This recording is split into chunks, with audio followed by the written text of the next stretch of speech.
Good afternoon from anywhere you're registering. We're very excited to have you here today. My name is Irene Alenga. I'm the Knowledge Management and Community Engagement Lead at the Advocacy Accelerator. This training is brought to you on behalf by Advocacy Accelerator. As we wait for a couple of people to come, please give us a little bit of time and we shall start in a few minutes. So just 1 minute and we shall be starting. Thank you very much.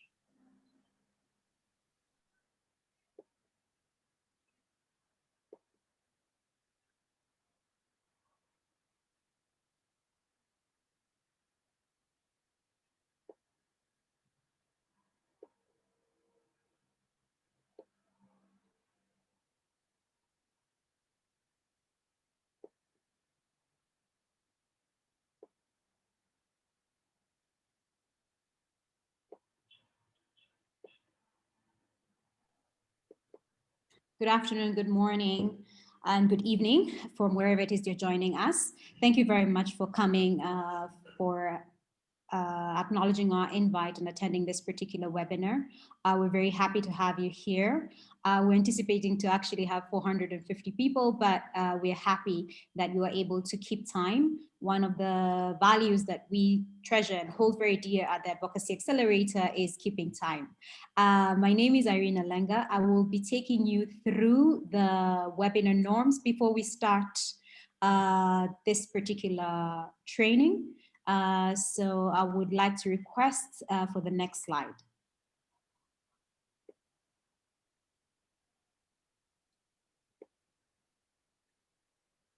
As you can see on your screen, we do respect your time and availability in view of the COVID-19 pandemic and crisis, and therefore we appreciate your time. We would like to remind you that there's a question and answer box in your in the Zoom link, and given that we shall be dispensing this information, we would like you to actually put your questions, comments, or suggestions on the Q&A box. It's at the bottom left, bottom right of your Zoom screen. Please type in your question and we shall be able to address it at the end of the capacity strengthening session. Our panelists will use their videos and microphones. All attendees are on mute. If you do wish to ask a question live, please raise your hand and the moderator will unmute your microphone. The raise hand button is the third button from your right at the bottom of your screen. So just raise your hand and at the question and answer session, we'll be able to call on you and unmute your microphone. Let's be respectful of each other's opinions. We are all knowers and keepers of information, and we are looking forward to your very active engagement in this session. For introduction, we kindly request you to type in your name and country or organization and affiliation in the chat box so that we can know who we have in this particular session. Next slide. We have gotten registrations from different parts of the world. Advocacy Accelerator caters to French and English speaking audiences. Therefore, we do have simultaneous interpretation services. There's a global map on the bottom left, extreme right of your screen. It's written interpretation. If you are a French speaker, please click on it and choose the language which your preferred language. So please select your language of choice in the language interpretation tab and mute the original language. Stick to that language and only speak in that language during the meeting. Our presenters and speakers are also requested to use the video only when speaking. As for the rest of you and the presenters, please turn off your microphone only when you're presenting. Otherwise, please mute. It is my honor to introduce you to the convener of this particular meeting. I would like to call upon Vicky Tallis, who is the lead of the content facilitation and training, to be able to take over the session and introduce our facilitator. Thank you very much. Vicky? Hello, everybody. My name is Vicky Tallis, and I'm the content, the lead for content facilitation and training. I'm fairly new to the organization. I'm really excited to be part of such an exciting organization as the Accelerator and be part of this webinar today. We just want to take you through the outline of this webinar. Starting off with, I'm just going to do a brief introduction to the Advocacy Accelerator. We're going to then focus on what is and isn't digital advocacy. We're going to look at political space and approaches to change, a focus on the carrot and the stick. We're then going to look at the trifecta of campaigning, the principles for digital campaigning, and at the end of it, we'll do a live poll where you'll be able to give us your feedback, which is going to be really useful for the two webinars that are going to follow this one. Next slide, please, Helen. The Advocacy Accelerator is an African-focused learning and sharing platform whose purpose is to ensure that country and regional-based advocacy in Africa is effective and has a lasting impact. We are issue agnostic, so that means that we are supporting advocates rather than doing advocacy ourselves. Recognizing the critical role played by country-based advocacy in improving broad development in Africa, we focus on optimizing opportunities for advocates in Africa to engage, share, and learn from each other. And this webinar is an example of that. We do this by providing space, online and in person, for advocates and networks to share evidence, approaches, and expertise. And I think as Irene mentioned, we have the knowledge in the room and we want to share that knowledge. Our aim is to strengthen local advocacy capacity, increase the effectiveness of advocacy efforts, and foster greater alignment and collaboration between local actors in the development advocacy ecosystem in Africa. And I think that often we do this work and we feel quite isolated. So one of our roles really is to bring people together. We have already started building a network of advocates, technical assistant, TA providers, and donors as key stakeholders in the advocacy ecosystem. Just finishing off, 3 words that we use to describe ourselves are disruptive, connectors, and inclusive. We aim to disrupt traditional models of development work and build an inclusive advocacy ecosystem that values peer-to-peer learning and local knowledge from African experience.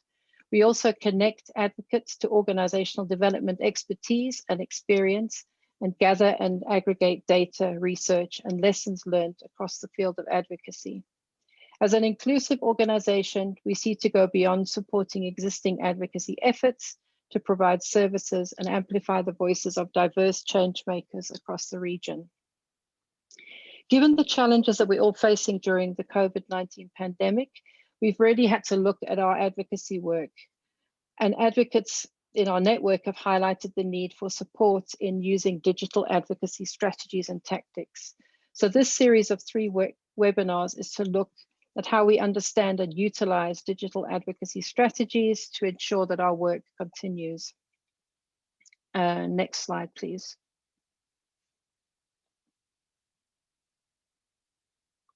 Next slide, please, Helen. We're really lucky to have a facilitator for the next 3 sessions in Phil Wilmot, who has extensive experience in digital advocacy. Phil is a community organizer, an organizational management consultant, a writer, and an educator. He supports and participates in social and political movements across Africa, Europe, and the United States. Believing in people's power, Phil is committed to understanding and building it with others, and hopefully with us in these next 3 sessions. Phil is the co-founder and former director at Solidarity Uganda. He's a former fellow of the International Center for Nonviolent Conflict. Over to you, Phil. Great, thank you, Vicky. Thank you everybody for joining us today. I'm very excited to see in the chat box the different walks of life, the different professions represented here, the different geographic locations. This is really great, and I think it's a sign that in this, COVID-19 pandemic moment, we are thinking more deliberately and in more nuanced ways about digital advocacy. So I want to start this session by saying that today we will look at some of the broader principles about digital advocacy and about social change strategy in general. In the subsequent 2 sessions, we will get more into the nitty-gritties of, more specific questions. How do I build a larger social media following? How do I, what approaches can I use with digital tools to achieve our campaign objectives? So we'll cover a little bit of that today, but in the larger context of campaign strategy. And I'll start by just framing what is digital advocacy. So I won't read all of these bullets. You can read them for yourself. I will start with the last one on the left column, just to say that digital advocacy is a supplement to other forms of advocacy. And conversely, it's not a replacement. So we don't want to think in simplistic terms that because of the pandemic, things are harder these days, we have to shift to the digital terrain. Yes, that may be true in our organizations, in our contexts, to some extent, but digital advocacy is one tool in a much larger toolbox or warehouse of tools that we can use to make the change that we want to see in the world. So maybe what's more pertinent for me to say up front is what digital advocacy is not. So digital advocacy is not making a single post on social media without any target or audience. Digital advocacy is not simply clicking like or sharing posts. And it's also not digital security. That's a separate conversation, a separate sphere that we need to consider. It's certainly important. And it's also, digital advocacy is also not building tech infrastructure. Which is also, of course, very important. Recently here where I am in Uganda, many of you know that there was an internet shutdown for several days over our elections. Had we had more tech infrastructure at that moment, perhaps we would have been able to share more information with the world about what was happening, and we could have done our digital advocacy better. So all of these other things may be important, but they are not the things that we'll be discussing today. Today is about situating digital advocacy within the broader approaches to advocacy that we have. So you can take it to the next slide. So quickly, I would like to share a link with you in the chat. And for those of you who have connectivity that's good enough and you're using devices that are sufficient to access a Google document, you can join me right in this slideshow. And in this slideshow, feel free to just drop in some text in some of those little chat bubbles. Tell us why you're here today. If you don't, if you're using a phone and you don't have good connectivity, you can also type in the chat right now. Why are you here? What brings you to the table today? Why do you want to know more about digital advocacy? Just take a minute to do that.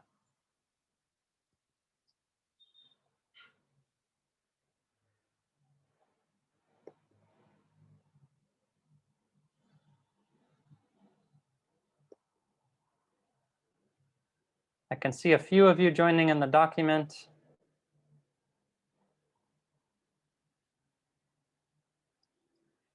I'll share the link again in case you missed it. I know there's a lot of us here today.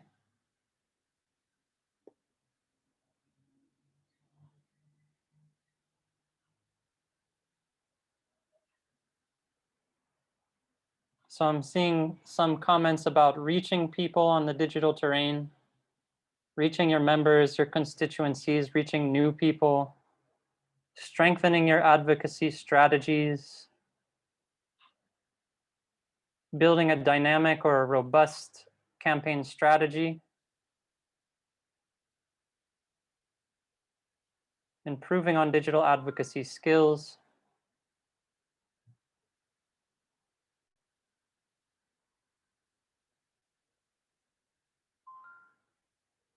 this is great. Of course, Africa is the continent with the slowest and most expensive internet. So we have in Africa the steepest battles to fight The steepest hills to climb. Excellent, excellent. Many of you have made your way into the document. So this will help us capture a lot of the reasons that people have for joining us today. Thank you for that. And feel free to continue as we move ahead to the next slide.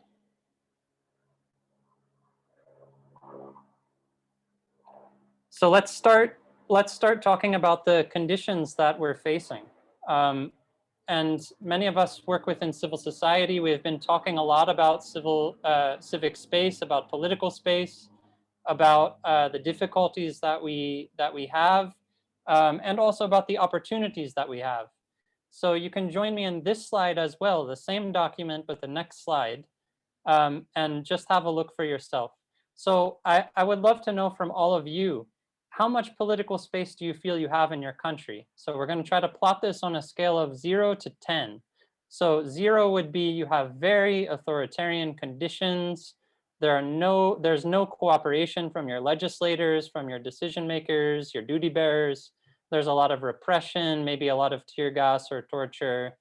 So that would be 0.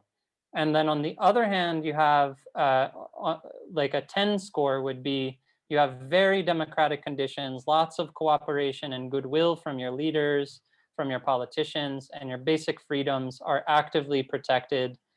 So that would be 10. So probably most of us follow somewhere in between. So please drag a star, one of these yellow, green, or red stars, somewhere on this spectrum between 0 and 10 to help us describe the political space that you're afforded within your context, within your working environment. I can see in the chat, some folks are saying we're at 2, we're at 3 out of 10.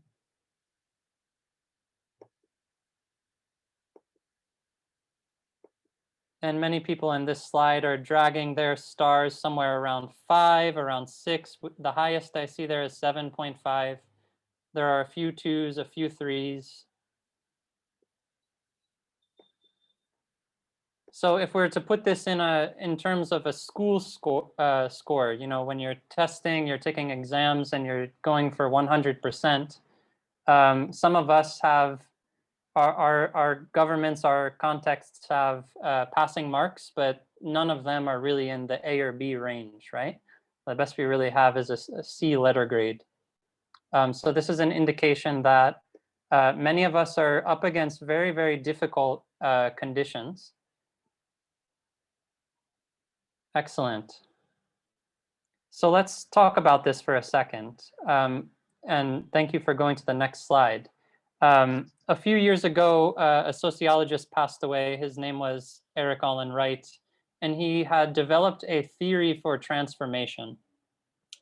And basically, this theory for transformation was a model that described 3 ways that change or transformation is made in society.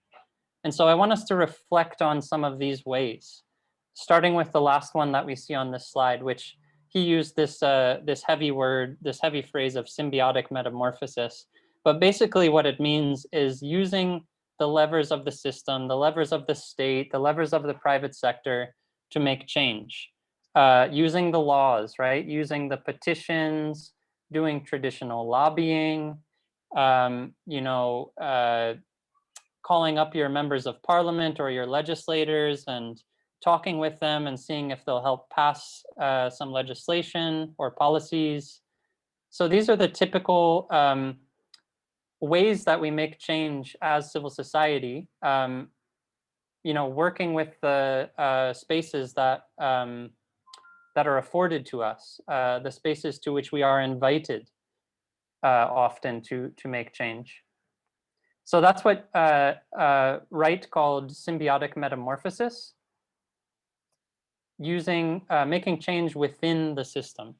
And then we have, working up from that, interstitial metamorphosis, which is a fancy way of saying making change outside of the system or parallel to the system, or building society independent from the system.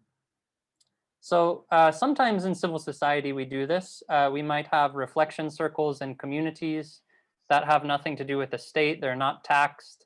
We might develop marketplaces that are not taxed, where we we barter or we even buy goods from one another without, the interference of the state or the private sector.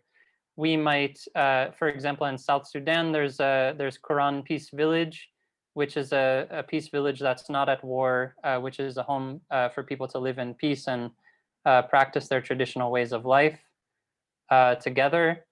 On the coast of Kenya, many of us here today are from Kenya. There are communities that barter goods and they don't use any Kenyan shilling, so they're outside of the tax system. So these are ways of making change parallel or outside of the system. And then working up from that, we have ruptural change.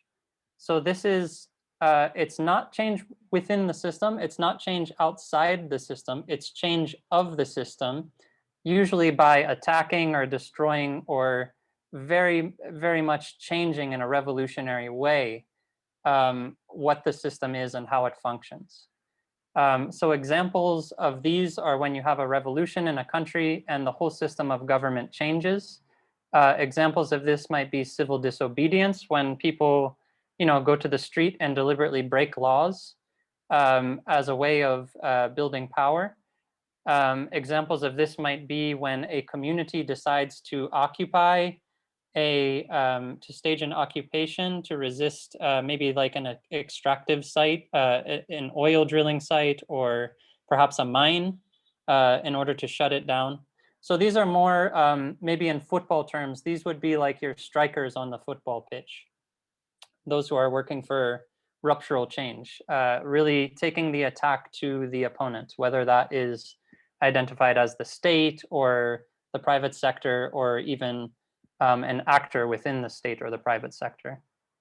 So I know this is kind of dense sort of theoretical information just to kind of tickle our brains a little before we proceed further. But Wright's theory is that change comes about through these three major ways. So again, that's symbiotic, interstitial, and ruptural change. So the terms are less important. What we're really discussing here is change through the system, change outside of the system, or destruction of the system itself, or change of the system itself. So we can go to the next slide. So again, those of us who are in the document, which I've just shared in the chat box again, please consider for a second the kind of change that your organization is trying to make, the kinds of methods that your organization is taking to make change. Are you using primarily symbiotic approaches? Are you using the system based on the laws of your country, based on the protocols of your state? Are you working for interstitial change? Are you working really independently of and outside of the state and the private sector? Are you engaging in ruptural change, more disruptive or revolutionary, subversive kinds of change? And perhaps many of us fall somewhere in between. So we might work, for example, mostly with symbiotic means, but we might do a little bit of interstitial work as well. So please drag one of the yellow, green, or red stars somewhere within this triple Venn diagram and identify your best approximation of the way in which your organization does work. I see what's happening now. We can't see it in real time as Helen shares her screen, but we can certainly share some screenshots with you later when we make some follow-up emails. I can see that most of us are using primarily, if not exclusively, symbiotic approaches to social change and to transformation. And this is quite interesting, right? So Helen, could you take us back 2 slides to the spectrum of, yes, exactly, right there. So on this, we found that many people were between 2.5 and 6. So not really a good score regarding what our political space looks like. And you can take us back now to where we were, Helen. And on this triple Venn diagram, most people are in using symbiotic approaches. So I know this sounds, kind of dense. It might be new information for many of us, but let's just consider for a second the ramifications of this. We are saying that we do not have very democratic conditions. We are saying that we do not have a lot of political and civic space to work with in order to make change. Yet our primary way of making change is by using the means that are available to us within the system, which we are identifying as excluding us.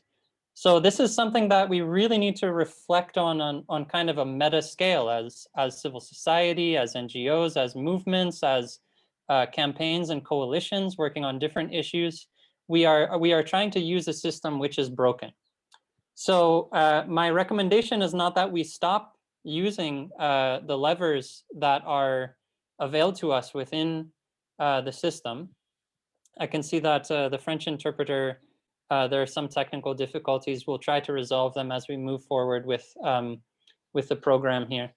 But as I was saying, you know, we are at this sort of crisis moment, and it's not unique to Africa. You know, it's very much a similar situation in the global north, in the industrialized world, where democratic conditions are on the decline pretty much everywhere. And so as these conditions decline, are we going to continue using the same means of change as our primary way of making change? We might need to actually get ahead of this. We might need to really revolutionize and rethink our role as agents of change in society, and the means and methodologies that we're going to take in order to make a difference. We may need to work with partners that are making ruptural change or interstitial change as a way to cultivate the kind of transformation that we are working toward. So this is already a lot of dense information. And before I go too far, I just want to take a pause. Hopefully our interpretation can catch up with those that are Francophone members. In the meantime, let's have a few questions, okay? I know we're 176 attendees at the moment, but let's just share a few questions in the chat. If you have a question at this point, anything that needs clarification, especially about anything that I've shared so far, please share your questions in the chat. We'll just take a quick breath and hopefully we can get the French up and running again. Right, so we have a great Q&A box. Feel free to use it. There should be a button in your Zoom that allows you to ask some questions. We have a team that's answering some of those questions. Irene has a question about the security of digital advocacy. That of course, it's hard to know, you know, how secure every context is. There are always risks, and of course those risks will vary. We will talk about security perhaps as we get into some of our subsequent sessions next week and the following week. We will talk about security in relation to doing digital advocacy.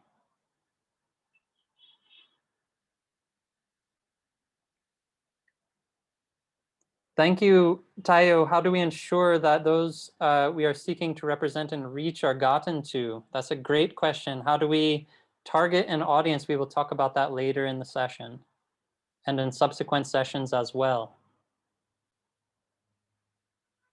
Excellent. Is there any question about the content that we've discussed so far? It's a bit theoretical, so I don't want to leave anyone behind.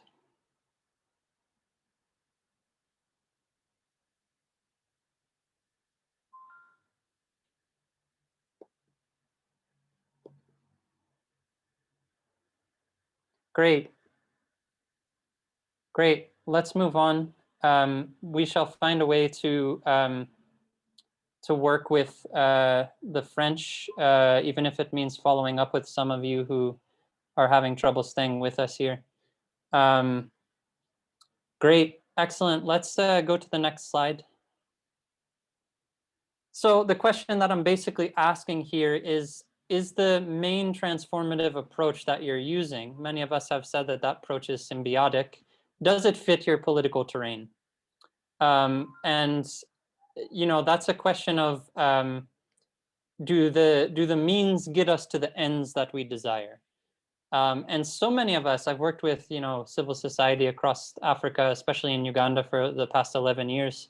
And I've encountered so many situations where very determined, you know, civil society organizations are putting in so much time, energy, and resources, and they get people in the room with them. They get their members of parliament in the room with them, and you know, everybody's happy to be there, and they're promised, you know, that a certain legislation will be pushed, and then nothing, you know, nothing happens. And so this is, of course, a cause of cynicism. It's very frustrating. But there are alternatives. You know, we don't need to keep doing things the same way. And I want us to think about our children, those of us who have children, for a moment.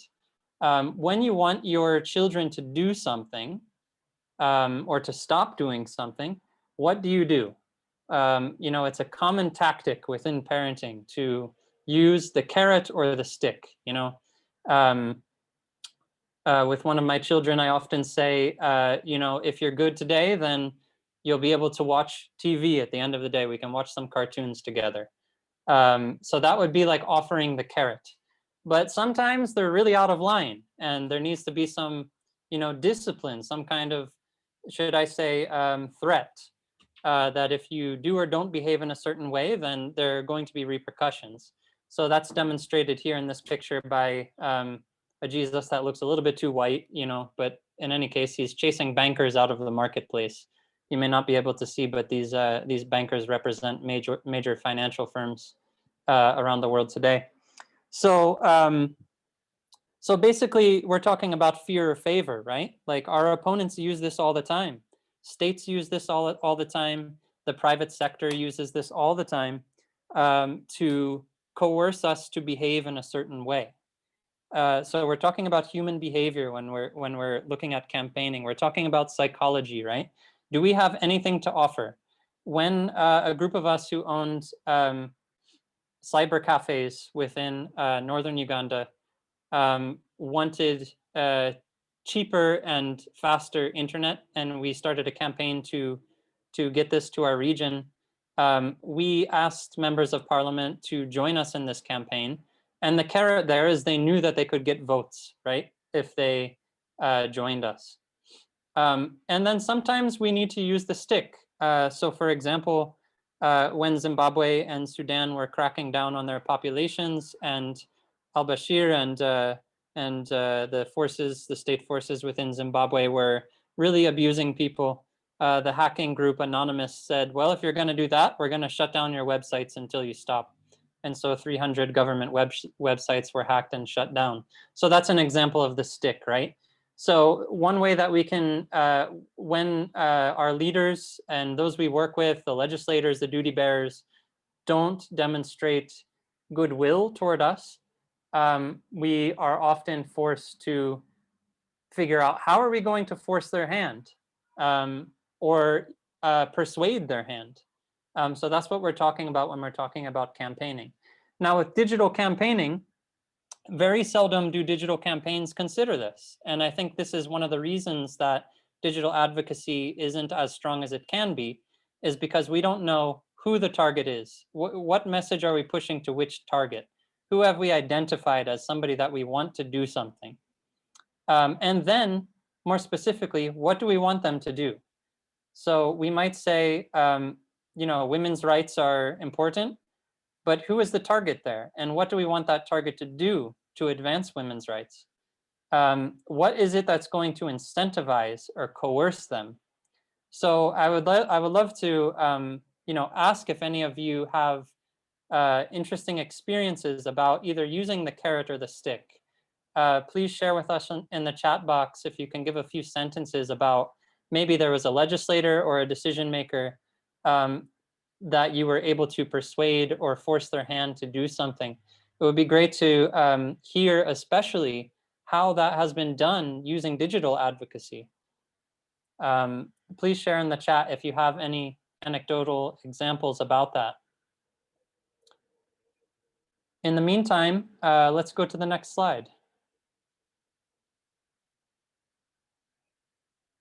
Great. So let's take a step back from the digital advocacy conversation just for a second. There were some researchers that began to ask the question, and these were, mostly political science researchers, um, folks that study movements, campaigns, coalitions, and they were asking the question, what are the basic ingredients of a successful campaign? What is it that leads to success? And they first started with 51, key ingredients, and they said, no, this is too many. And eventually they got it down to 3. And the 3 that they identified as the most important key ingredients, they because it's 3, they called it the trifecta. These were 1, unity amidst diversity. 2, strategic action. Some of them call it nonviolent discipline. And then 3, strategic planning. So I'm just going to share a few insights about these, and then why does this matter for digital advocacy? So first of all, unity amidst diversity. So often we are preaching to our own choirs. We are putting out statements to our own colleagues, our own memberships. We are not reaching out to build more relationships, more networks, to build broader power across industries and sectors. And that's basically what this first ingredient about successful campaigning is getting at. Unity amidst diversity means, yes, we have unity, but we're also trying to build relationships and partnerships with people who may have the same goal, but represent different demographics, different constituencies, different values even, or different walks of life. But the bottom line is that we have the same cause, the same goal. So how are we reaching out? How are, single mothers reaching out to the transport sector? How are artists in an urban area, reaching out to indigenous people within rural areas, or vice versa?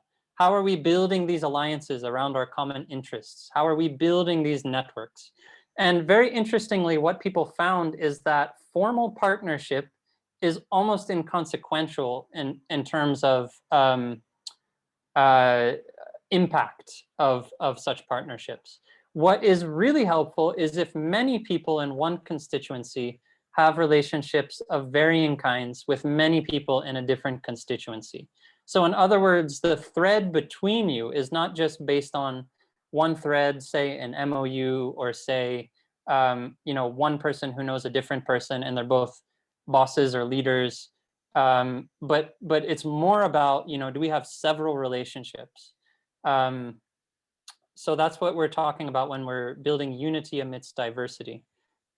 Secondly, we look at the factor of strategic action. So are the strategies and tactics that you are doing going to lead you from point A to the point B where you want to go? Are they going to take you across the finish line that you've identified?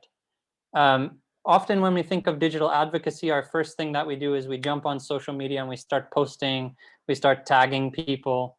And there's really not like a strategy behind it or any like thoughtful tactic about what might work. So here we're talking about, do we have the knowledge about strategy?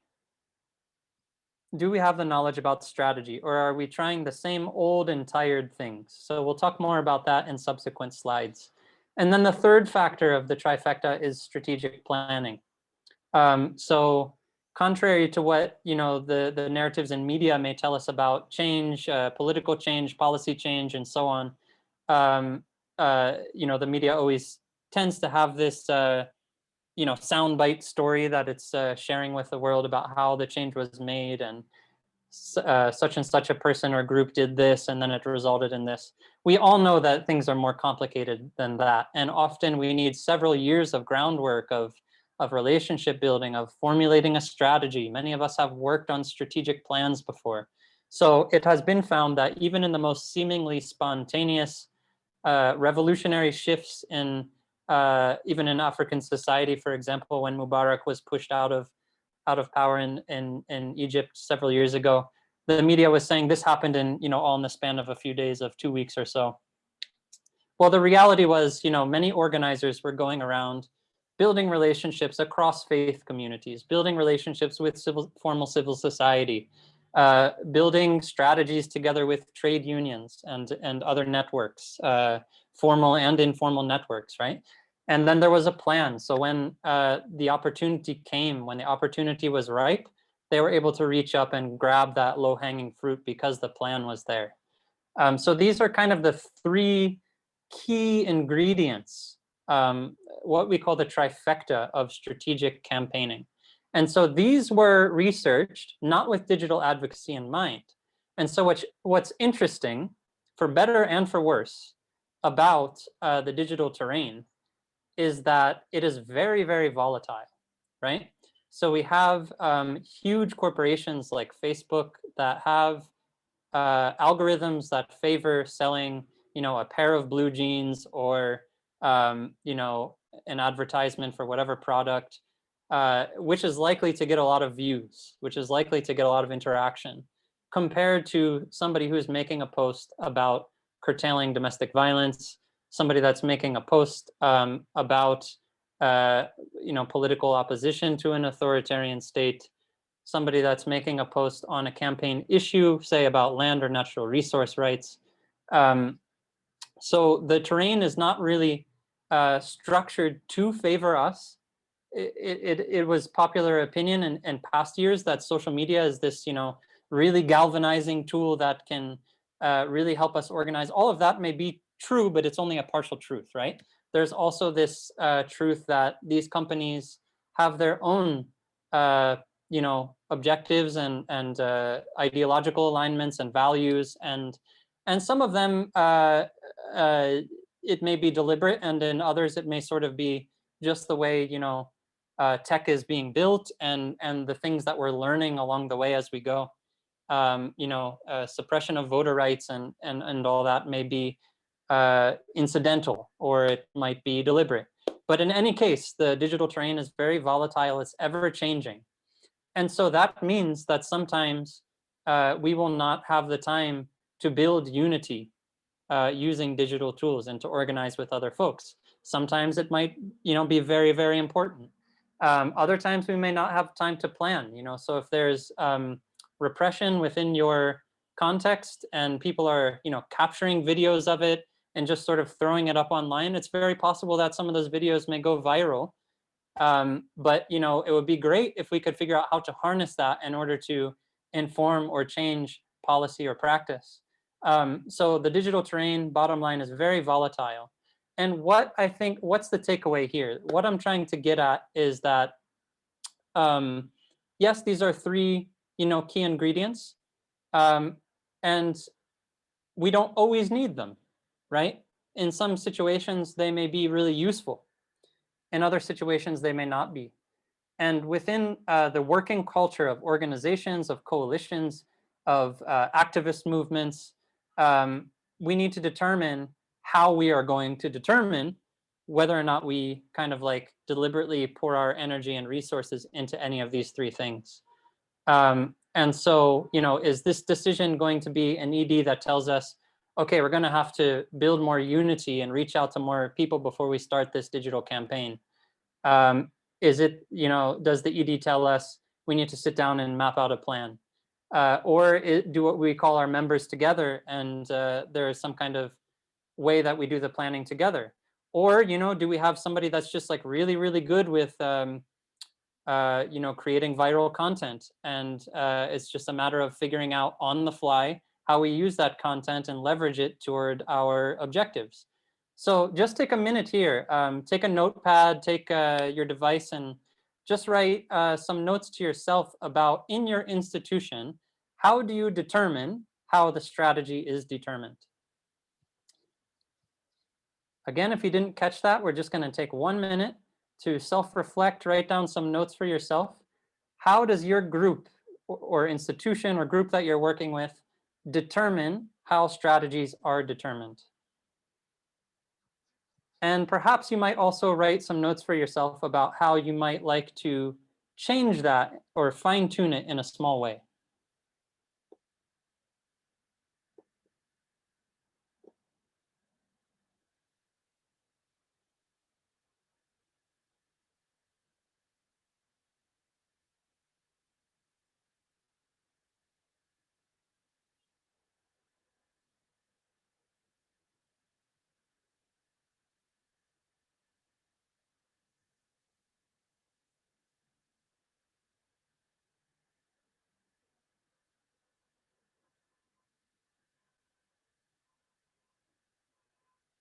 Great.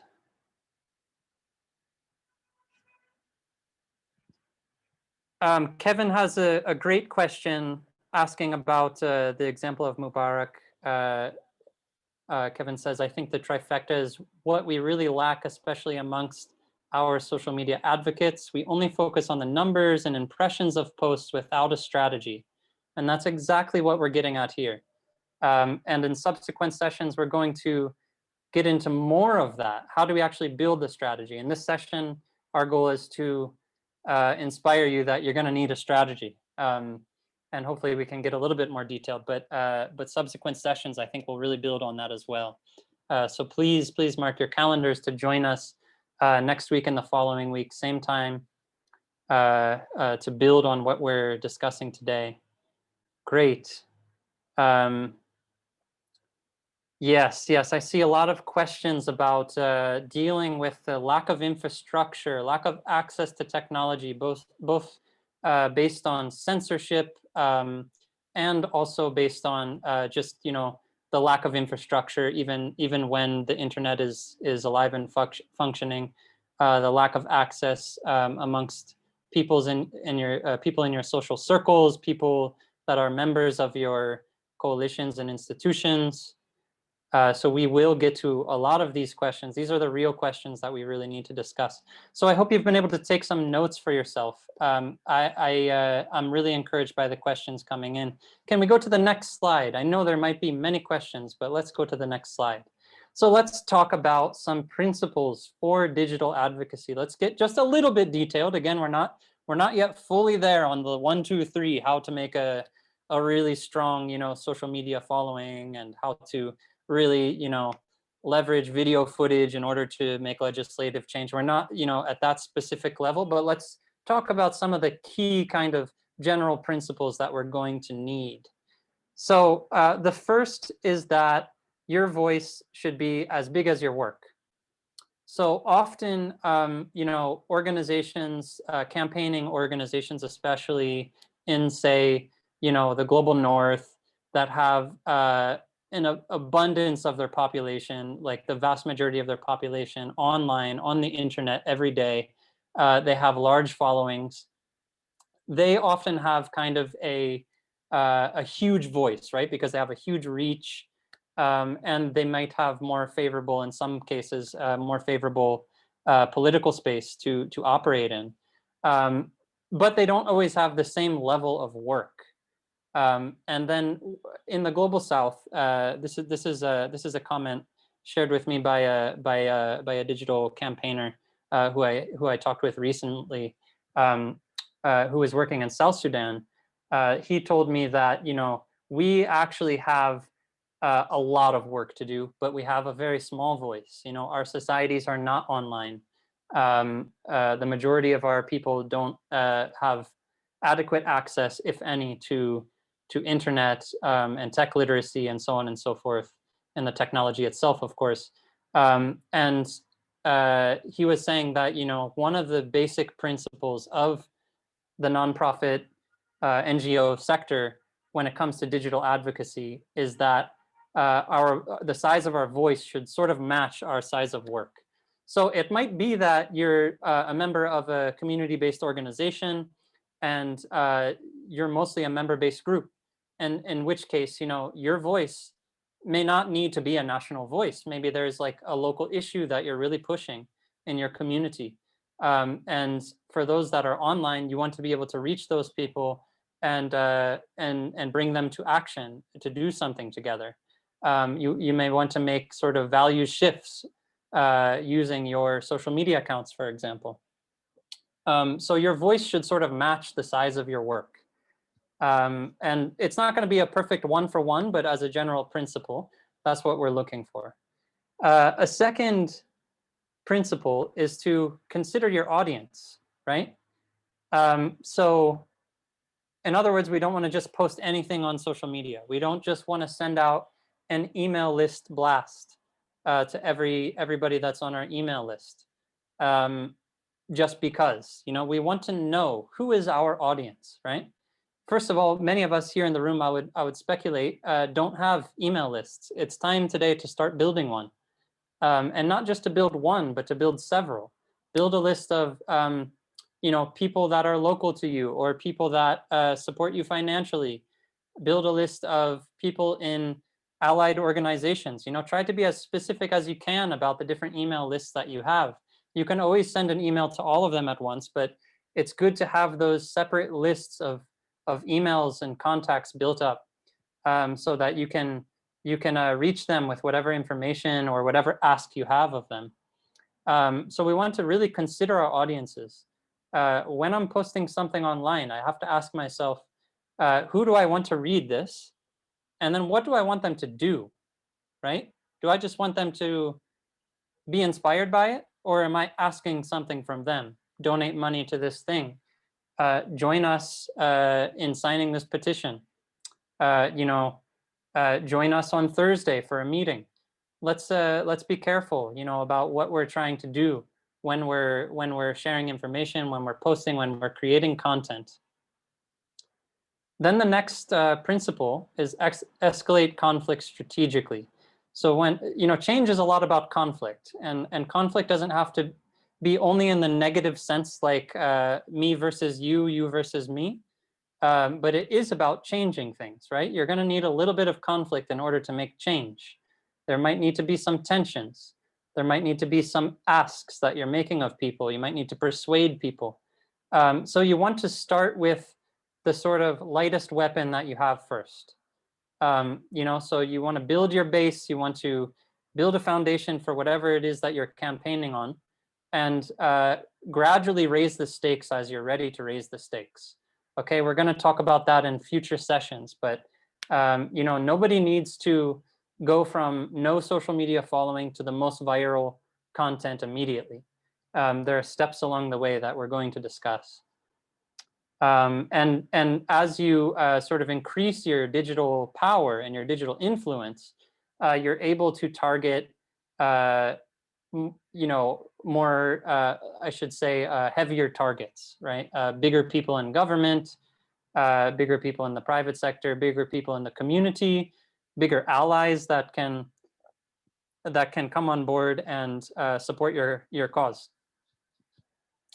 And then we also want to differentiate between what we call expressive and instrumental digital actions. This principle applies to non-digital advocacy and digital advocacy, if we can make that, if it's even fair to make that distinction. And so what we're talking about when we say expressive actions, these are actions you take because you want to express yourself, because you have a feeling that you want to get out there, so this might be, like a queer dance party that we're tired of, heteronormative society treating us a certain way, and we just want to be free to express ourselves, like a pride parade. It might be something like saying we are so fed up with the lack of food distribution during the pandemic, so we're going to bang our empty saucepans and make a lot of noise, right? These are expressive actions. They don't necessarily have a meticulously determined target and audience, but they help us express ourselves. They may not achieve something directly, but indirectly they kind of build morale and build like some hype. And then we have instrumental actions. These are actions that actually like lead to kind of like concrete shifts. So you might have a policy that gets passed as a result of that action, or you might get local town council members to shift their vote on a particular issue to the other side. You might get, religious leaders in the community to commit a portion of their budget to work on a certain issue with the tithes that they raise. So instrumental actions are those things that cause a change. It may not be the ultimate change that we want, but it's like one step along the way toward achieving that ultimate change. And so digital advocacy needs a good blend of these expressive actions and instrumental actions. So expressive actions are likely to get you more followers. They often have some deep emotion in them. Instrumental actions may not even reach anything like a broad audience, but they might target one particular group.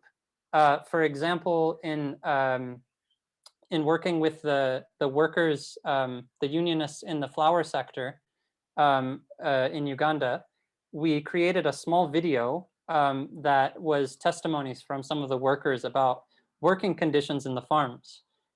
We released that video, and it didn't go viral like some other content had in the past. And we were at first very disappointed, oh, we took all of our time and resources creating this video, and here, unfortunately, like, it didn't really result in many hits and many likes and many shares and many comments. We didn't get any of that. But one of the farms saw the video and kind of reacted to it. They panicked that this information is out there about the working conditions and we're being criticized.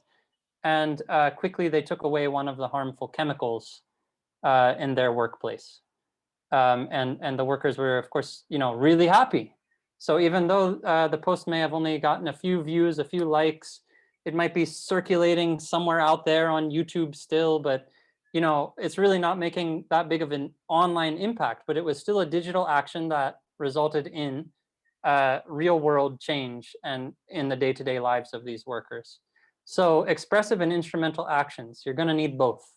And sometimes actions are both, but you're going to need both types. And then maybe something that's similar to that is this basic principle of balancing art and message. So, and this I think is a really critical reflection point for those of us who work in civil society. We have almost a different language. Even when we're speaking English, it's not really English. We have, work plans, and we have, all these kind of all this dense language that we use to describe our professional work. And it doesn't resonate often with the targets and the audience that we have in mind. But, telling the story of some person that is affected by a particular injustice, having that person, come to the table and tell their story, maybe it's a very sympathetic character, right? This resonates in the hearts of people that, this could resonate in the hearts of people that, that are looking at your content, right?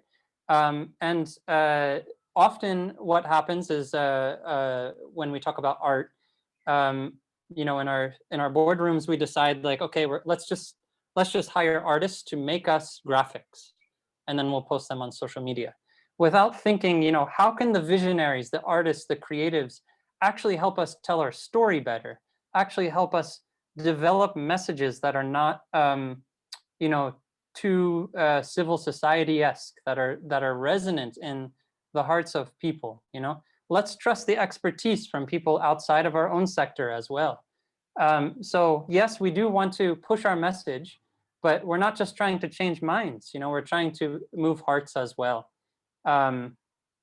So we might talk about human rights, but and human rights are very important, right? But if it's not the language that resonates with our constituencies and communities and partners, then they may not feel galvanized or mobilized by it. They might not find an entry point for themselves to participate in building what we are calling human rights.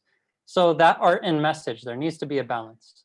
And as a thank you for joining us today, everybody who registered for this session, we have curated a list of tools, not a list, but actually like a small booklet of tools that we're going to share with your emails later as we follow up with you after this session. And it comes from a toolbox that I've helped build, which is called Beautiful Trouble.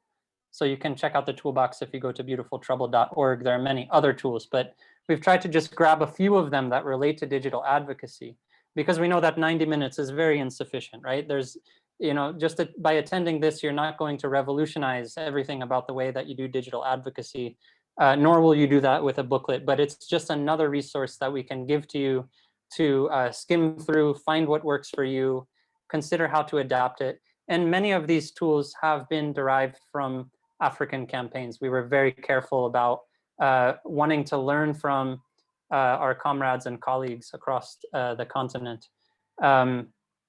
And there have been, of course, some really phenomenal, some wisdom that we can harness from all of these amazing, creative, innovative digital advocacy efforts. So please take the time, not only to skim through it, but also to share with your colleagues and anybody that you feel might benefit from it. So great. This is a lot.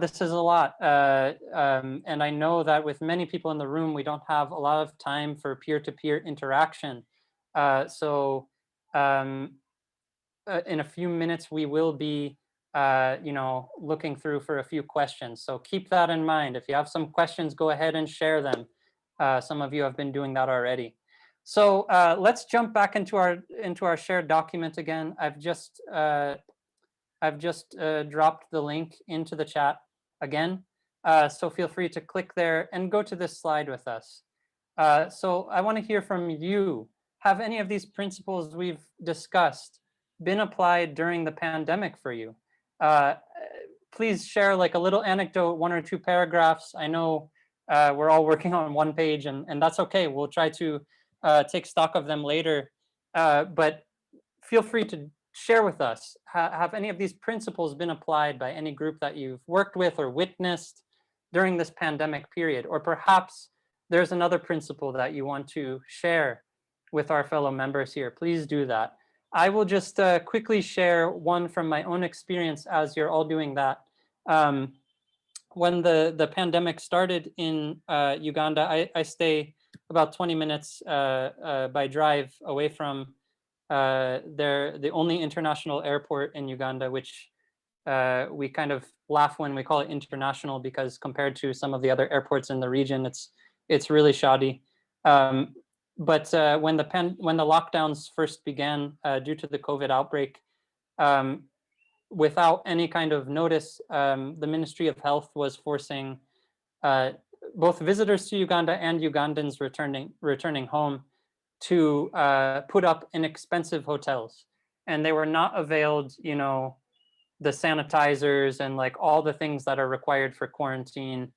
And they were forced to pay out of pocket. So the state was not, the Ministry of Health or any branch of the state was not facilitating this quarantine, but it was under like a military lockdown. So at private hotels, privately owned hotels. And so some of us who are neighbors in this area around the airport decided these conditions are not good. They don't have water. They're being forced to pay 4 to 5 times the normal rates for food and water. There are children, there are pregnant women. There are people with all kinds of needs here. There are also broke people, that are traveling and don't have a lot of money, and they just can't afford it. So what can we do to raise attention about this mismanaged quarantine? And so we decided that because it's the lockdown, we can't really do anything like a mass protest, and also we don't have the time to convene such a thing. We want to, practice all the SOPs and be able to do an action together. So some neighbors pitched in, we got some water, we got some snacks, some biscuits, and we said, let's go and actually just deliver these items to those people in the quarantine that are on hunger strike and those that are sleeping in the lobby because they can't afford, without mosquito nets near the lake, because they can't afford a room, or just, have refused to buy a room because of the injustice that is forced purchasing like that. So we gathered these supplies and we brought them. And when we brought them, nobody was expecting us. The police and the military were very surprised. The hotel staff was also caught off guard because, they want the business from these people. And if we're bringing now, water and some of their basic needs, then they may get less business.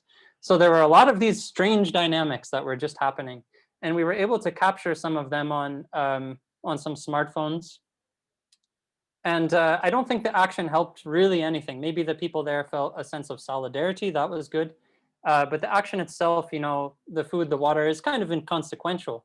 But what was so interesting is when we started posting it on social media, there were a lot of comments and a lot of people sharing. We didn't really expect that. and a lot of questions being asked, like new questions being asked and amplified, you know, by the social media kind of blitz around this action. And so that very evening, the Minister of Health went to Entebbe and convened a meeting about the management of this place. And she was very rude to the people who were forced into the quarantine. But by the end of the evening, she and other authorities had decided, okay, we are going to provide A, B, C, D, and they started providing for some of the basic needs. And they had this sense that, okay, we're not just going to get away with anything. We have to find it in our budgets to handle this situation. It's why our Ministry of Health exists. So that's an example of a sort of pandemic digital advocacy kind of effort that we put forth. So I can see that some of you are sharing. We have many people in this document, so feel free to add more of your stories there. This is really, really great. I wish we had time to share it all. Maybe if we have a few surplus minutes at the end, we can go back and ask one or two of you to, or we can read one or two of the stories. Can we go to the next slide?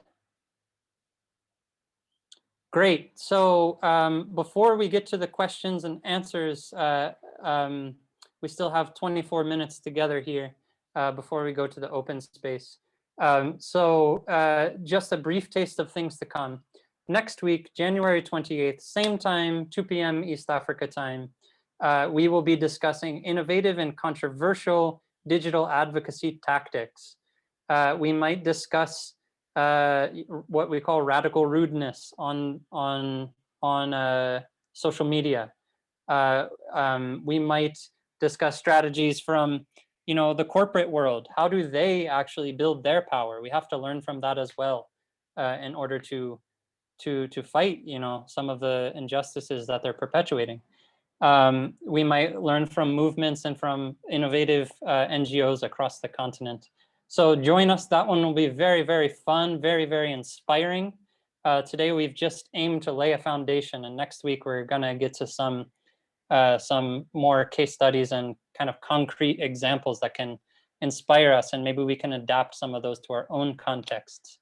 And then on February 4th, we will have our last of this 3 sessions together, and that will be a more practical planning your impactful digital campaign. So let's take on that last session whatever we learn in these first 2 sessions and get prepared, you know, to apply it. So it would be really helpful on that session if you actually invite a few of your colleagues.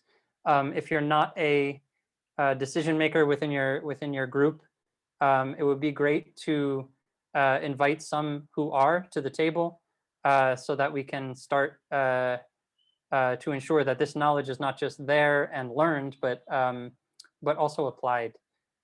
So maybe before, there might have been other questions that have come in. I'll ask one of my colleagues at Advocacy Accelerator to facilitate a little bit of that Q&A.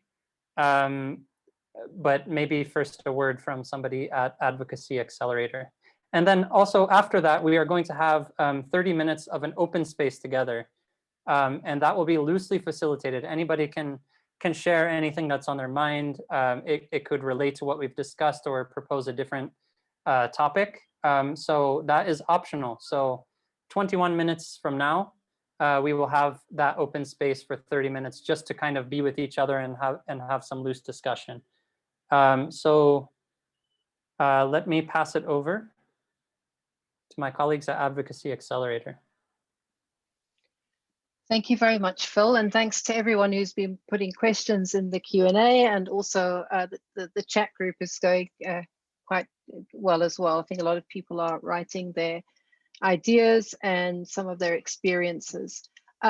There's quite a few questions in the Q&A, and I'm not sure whether we should just go through some of them, Phil, and just see if there are questions that you think you can answer now, or whether they will be answered in the next 2 webinars or sessions.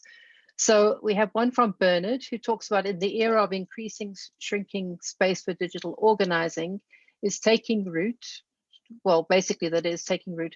but governments are increasing legislating in this area, including added taxes. What would be our approach in response to that? I'm not sure if you want me to read a few of them, or you want to do one question. That would be great. That would be a great format. I haven't been able to keep up with all the questions as I've been talking here. So yes, if you can do as you've just done, we can stick with this format of you grabbing a few of the questions and sharing them with me. Let's start with that. As I mentioned, I'm based in Uganda, and we have what is called OTT tax. And basically, this is a tax of social media. So every day that we are on WhatsApp, that we are on Facebook, that we are on Twitter, maybe there are a few other lesser used platforms that are affected, we have to pay a tax in order to use those services. So this is, of course, a censorship measure by the state. And it really affects our ability to mobilize around causes, around our political situation, our political crisis. It of course impedes also business, friendships, family, everything. On an individual level, of course, we recommend downloading VPNs. So you can search on the Play Store, online, for all kinds of VPNs. There are many that are free. I recommend having more than one. There's also a browser called Tor, T-O-R. If you have a good internet connection, it works well with laptops. And then it generally works okay with mobile devices, even on a fairly slow connection. So there is like the app form, and it's heavily encrypted in multiple ways. So everything that you're doing with the Tor browser, it's very difficult for anybody to monitor or survey your activity. So on an individual level, that's kind of like, the first, immediate recommendation is get yourself some VPNs, get Tor, and that can help you kind of like, be able to use Facebook without paying the tax. We also don't want to, be bringing in more revenue when we know it is, for a state that will misuse it against us. So that's one sort of like immediate recommendation. Now, what we can kind of do with the influence, budgets, lobbying power, and so on that we have as civil society is to not only do the symbiotic approaches of lobbying for less censored and more democratic digital space, we can also build our own. We can do the interstitial way of building our own infrastructure. And some of this, there are varying legalities, depending on your particular country. Sometimes this is, it's not legal depending on what you're doing. And then other times it is legal, and much of the time it's sort of in a gray area. But perhaps if folks would like to reach out to me and discuss options for building, some infrastructure. So when there are internet shutdowns or social media shutdowns, we can have some systems in place, and that go beyond, serving individuals, because the VPN basically mostly serves individuals. So it's hard to get that to scale to the whole of society, where you're all still circumventing, a social media tax or something like that.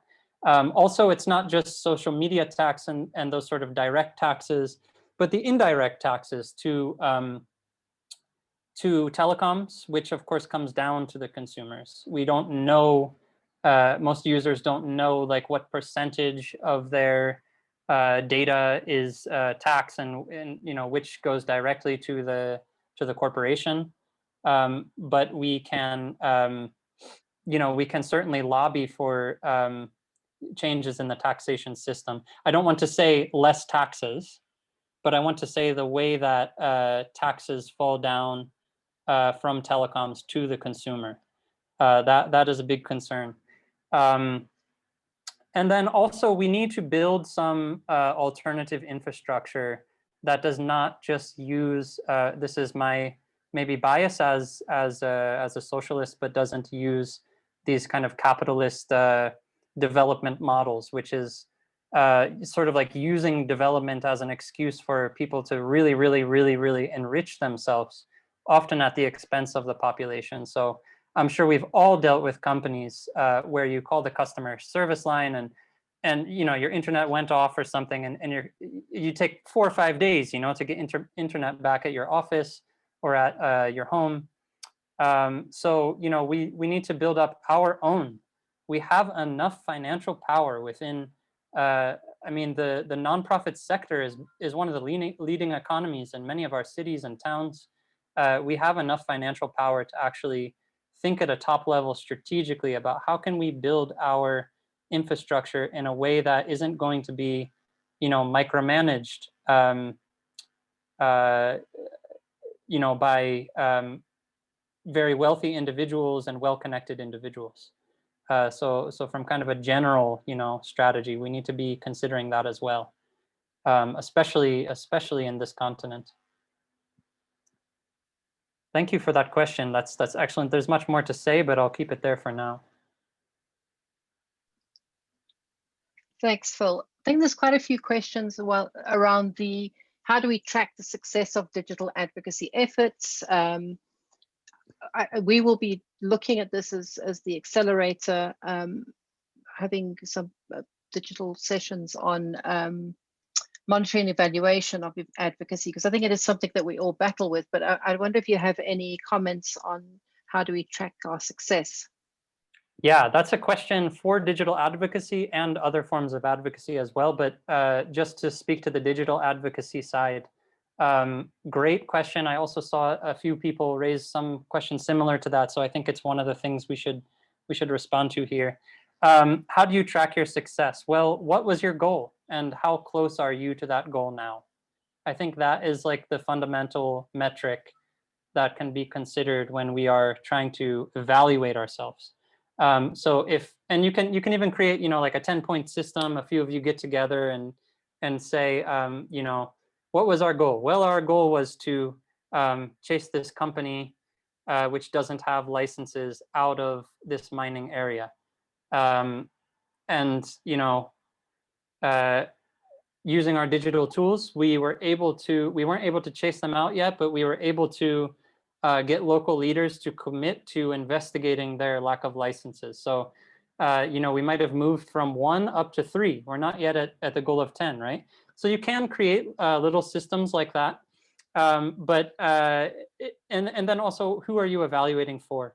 So if you're evaluating for a donor, sometimes the quickest thing to do is to say like, hey, for this particular grant, we're just gonna give you our metrics based on social media. So number of likes or number of shares or some, you know, new followers, something like that. I don't think that's like a good measurement, but sometimes it's like the quickest thing for reports.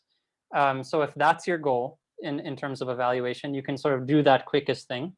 But you know, it's more to me about the qualitative, like, are we closer to our goal than we were when we started? And if we are a little bit closer, then it begs the question, do we continue with like this strategy that we have, or do we need to adapt? So with digital advocacy, there are so many, you need to keep reevaluating, like every, like don't take more than 2 weeks, you know, take like it could even be every 1 day or 3 days or once a week to reevaluate your strategy, because as I said earlier, the terrain is so volatile. I will supplement that by saying that I had a chat with somebody who runs a very popular progressive politics page. It has millions and millions of followers, and is always releasing memes and viral content.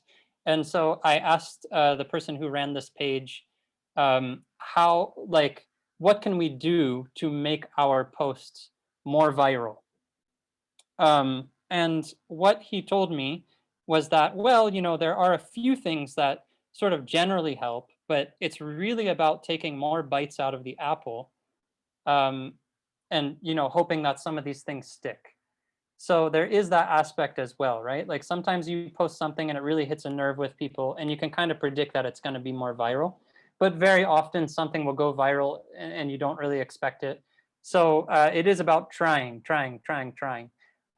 There are tactics that can hurt you with digital advocacy, but I would say most of the time, like, it's pretty low stakes. And and most of the tactics that you try to do will not hurt you that much if they don't go well. So, you know, trying new things, trying to innovate, that's the key here.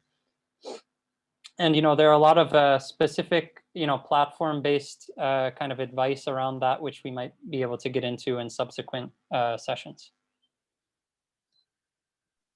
Thanks a lot, Phil. I just want to respond to something on the chat. A lot of people are asking about the audio file and the presentation, and we will share that with everyone. So don't worry, we'll send that to you.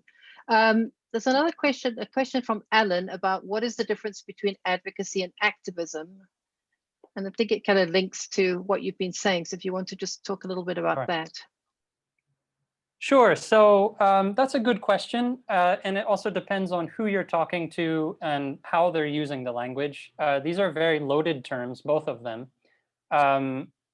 Activism as a term, I believe the etymology is like historically derived from people in Sweden that wanted Sweden to join, I believe it was one of the world wars. So they weren't the pacifists, they were the activists. And so that's obviously a very bizarre sort of like beginning of the term. I don't know about the sort of origins of the word advocacy. I'm sure you could look it up. The way that I think about advocacy versus activism, I think about what is known as monolithic advocacy, which is basically asking people in power to do something for you out of their own goodwill. And it's not, I know I'm really, you know, oversimplifying my response here, but, you know, there's that monolithic advocacy, which takes like kind of the traditional route of lobbying. And then activism kind of has more connotations of, I should say, fighting. Fighting could be nonviolent, but or peaceful, but I could say it's more confrontational. That's how I think about it. I don't call myself an advocate. I don't call myself an activist. I don't really like those terms that much. But I think it's a great discussion to debate with your colleagues. What do you call yourselves, and how does that appeal or not appeal to the people that you would like to reach and include in what you're doing? I think we have 8 minutes left, Vicky. Should we hand it back for the closing? Yeah, I think maybe we can ask one more question, and then we have a poll that we would like people to stay on and give us feedback. So it was a question from Joy Bliss, who wants to know about organizations controlling and managing their digital space. And maybe we make that the last question, and then we'll move on to the close. How can organizations control and manage their digital space? Right. So I think, well, there are many ways, and it depends on what you want to achieve. We can certainly talk about some more details around this in subsequent sessions. But one thing that I just want to caution against is organizations outsourcing digital advocacy, digital work, digital tools and space to a department. In some cases, it may be strategic to have, you know, some folks that are more tech savvy, you know, manage certain aspects of digital advocacy. But really, we need to build the skills of not only staff, but also members, allies, colleagues, people in our networks to be able to up their skills and work together. And that is something that a lot of campaign groups around the world are coming to realize, is that, you know, we can't just silo a department for digital advocacy. We actually have to think more holistically and strategically about how we do digital advocacy as a whole, as a unit. Thanks very much, Phil. So I think there's still a lot of questions in the Q&A. We will look at those, and they will inform the next 2 webinars. So, you know, if your question hasn't been answered, please know that we are taking those seriously, and that we will look at how best to respond to you. We would like to just do a quick poll, just to find out from you how you found the session, and get some ideas for the next 2 sessions. So I think that I'm not sure where the poll is. If someone can help me identify where the poll is. Oh, there we are.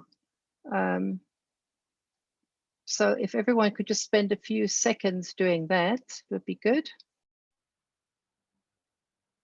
And then question 3 is cut short. Vicky, could you give us the full question?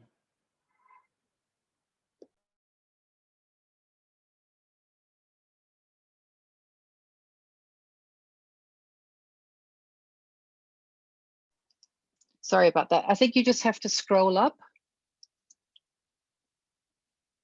and down. I see, did the webinar facilitator meet your? And I don't know. I think it would be expectations. Sorry about that. Expectations. Did the webinar facilitator meet your expectations?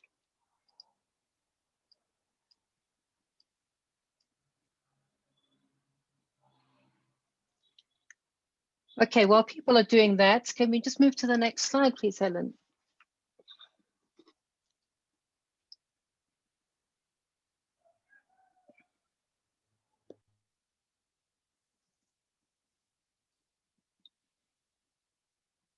Okay, just while people are doing that, just to say thank you very much to Phil and to everyone, as I said, who's participated. We didn't expect to get so many online, and it's been really great. And I hope that it's been really useful for you. As I say, we will look at the poll and we'll look at your questions, and that will inform the way forward. If you're not a member of our community, please join up on our website, www.advocacyaccelerator.org. We're also on Facebook, Advocacy Accelerator, and we're also on Twitter @Strong Advocacy. So please feel free to join us in those spaces. You have set aside another half an hour, an open session, which Phil will facilitate, and it'll just be general questions and discussions. So if you're wanting to stay online, please do so for that open session. I wanted to see if Irene or Phil want to say anything before we close and move to the open session.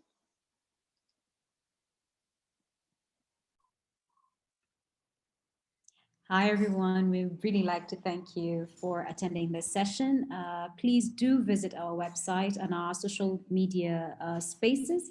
Next week, we are launching a report on the impact of COVID-19 on the practice of advocacy in Africa. We found quite a lot of things that were affected, and a lot of innovations that our advocates actually came up with during the COVID-19 pandemic. And one of the responses that we have come together to put up is this digital advocacy training, because most of you actually said that you needed that because the space is limited, the face-to-face space is limited. So on the 26th of next week, we are having the launch of the report. We'd be very happy if you would register and attend that event. We also have webinar sessions for other discussions. So you're really, really, really welcome to join our engagement spaces. Thank you very much and have a good evening.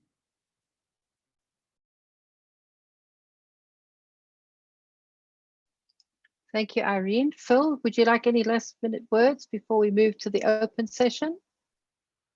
Not so many. I'm really grateful for everyone that showed up. It shows that this is, this is really a pressing need to, deepen and make more impactful our digital advocacy strategies. Thank you so much for joining us, and I'm looking forward to the open space to hear more from some of you.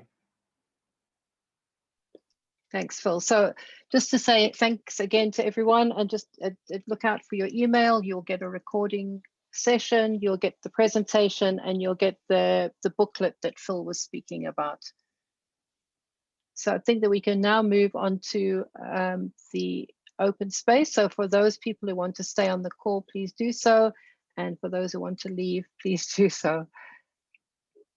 We'll just give maybe people a few minutes just to finish the poll and then move on to that session.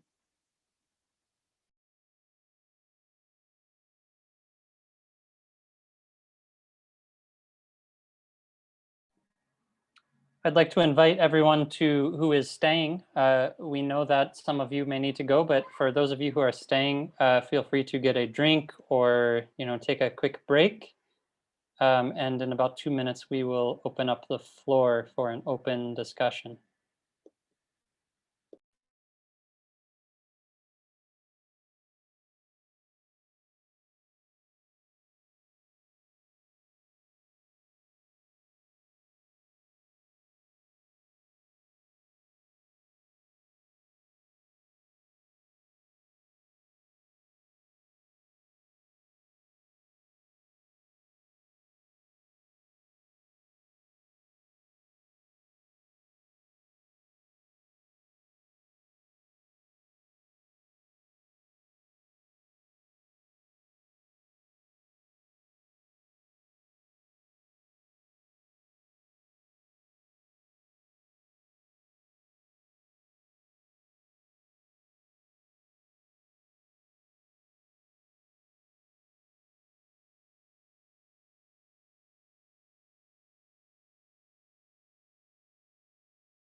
Great, so welcome. This is just going to be an informal space. Any topic, welcome. Any question, any comment. And I would like to hear less from myself and more from all of you. So, you can direct questions to me. I might just deflect and direct them to the rest of us who are here. I see already that we have 2 hands that have been raised for I don't know how long. And that is Itunu and Faith. So I will ask Itunu to start if you are there, Itunu.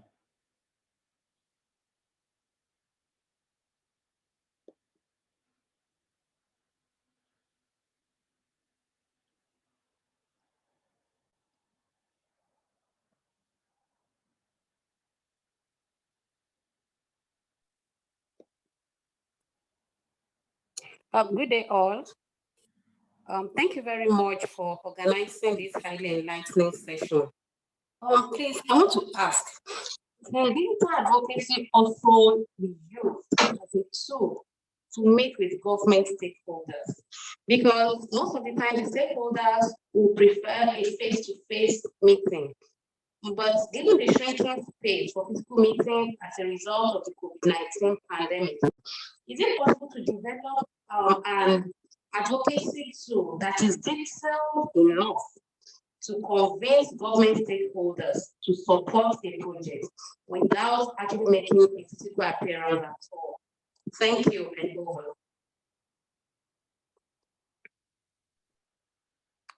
Great. Could we have a few reactions to Itunu's what she shared with us?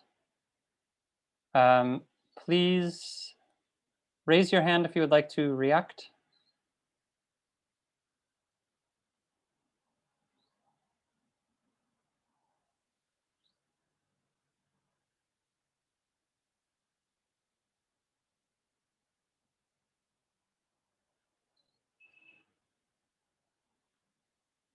Okay, I don't see any hands raised. Itunu, I didn't catch everything that you shared. I think either your audio or mine is not so good. But I did hear something that you said about, you know, leaders or legislators wanting that face-to-face meeting. And of course, this is preferred in many places. And if you can get that face-to-face meeting, maybe it's still appropriate.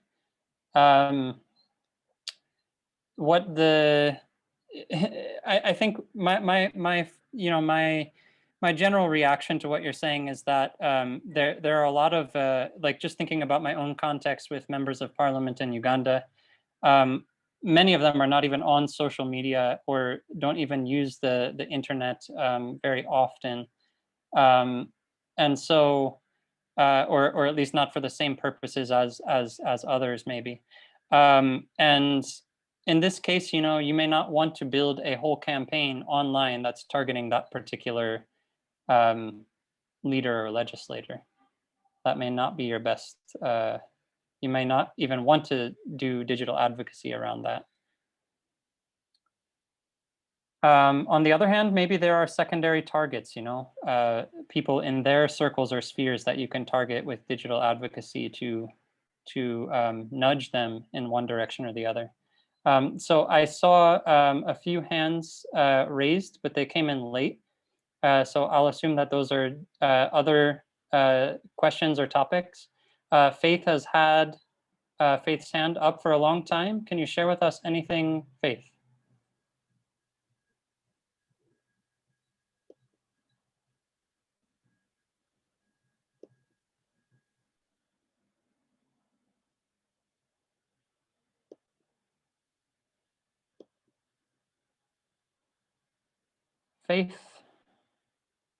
Faith William, are you able to share with us something?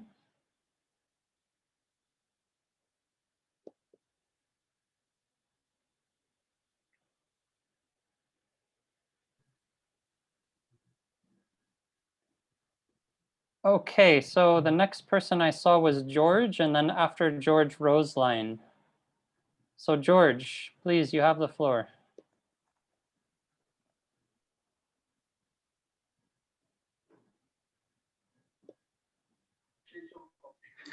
All right, good afternoon, everyone. Can you hear me? We can hear you. Good afternoon, everyone. All right, so George from Nigeria, Abuja. There has been a lot of agitations from young people, especially using the digital space.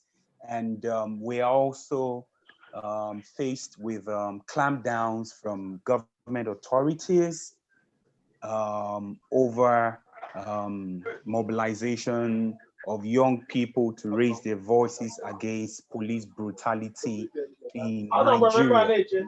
And that has garnered a lot of support and momentum, has brought a lot of the issues to the front burner. However, there is a bill before the National Assembly in Nigeria to regulate the social media space. And we have tried to engage and to see how such draconian laws are not passed in the country here in Nigeria. Would like to hear from our counterparts who are involved in advocacy campaigns in other regions of the world. What is obtainable in countries in South Africa, in Europe, America, and Asia? If we have anyone on the platform, could you share with us what's obtainable in your region so we could also learn and see how best we can engage with our government? Great, you all have heard George's request, so that's excellent, and it applies to many of us. So please put up your hand if you would like to respond directly to George, and I'll take note of the incoming hands, if any.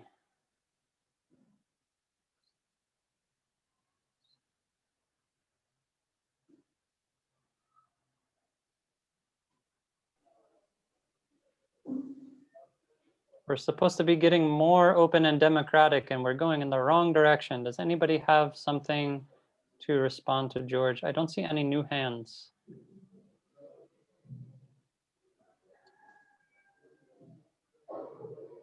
Yes, please do mute your microphone if you're not speaking. Let me actually give the floor to Roseline.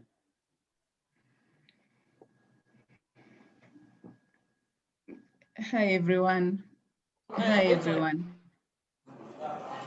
We can hear you. Okay. We are all following what has happened in Nigeria, and I think it's unfortunate that the digital space becomes this channel for also news, activists posting all these stories. So I think it's a good channel to also speak out. But in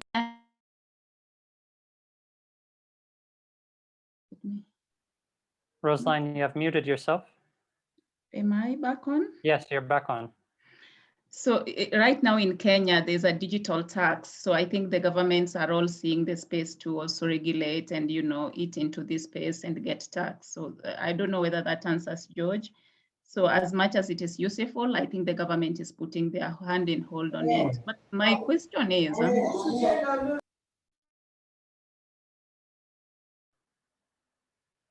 Roseline, you've muted yourself again. What is your question? Please unmute yourself.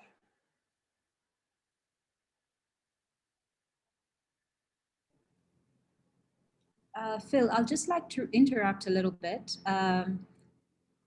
Please note that we would like to make this experience very enjoyable for everyone. Kindly, if you are not speaking, please mute your mic so that everyone can have a good experience and we can give an opportunity to the person who has been called upon to speak so that we can hear them well.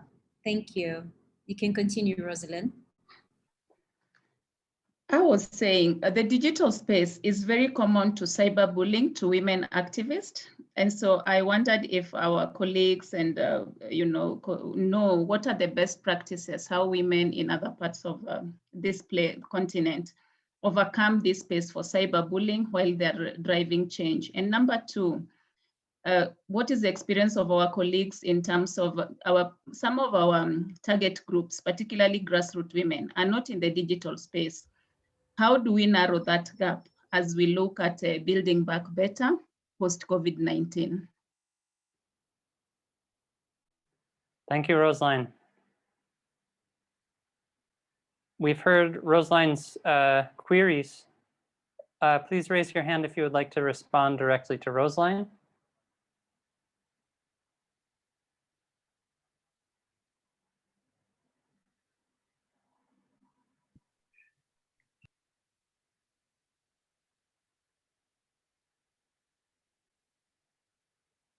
Yes, Vicky. I don't really have an answer for Roseline, but I know that, the issue of cyberbullying is a huge one. I think sometimes it could be kind of reduced through closed groups. And I guess it depends, what your group is doing and how you ensure that the people on your group are people that you want there. But I think it is a big issue, and it is something that we need to really think through. As I say, I don't have an answer, but I just want to say that it is an issue that is critical, I think.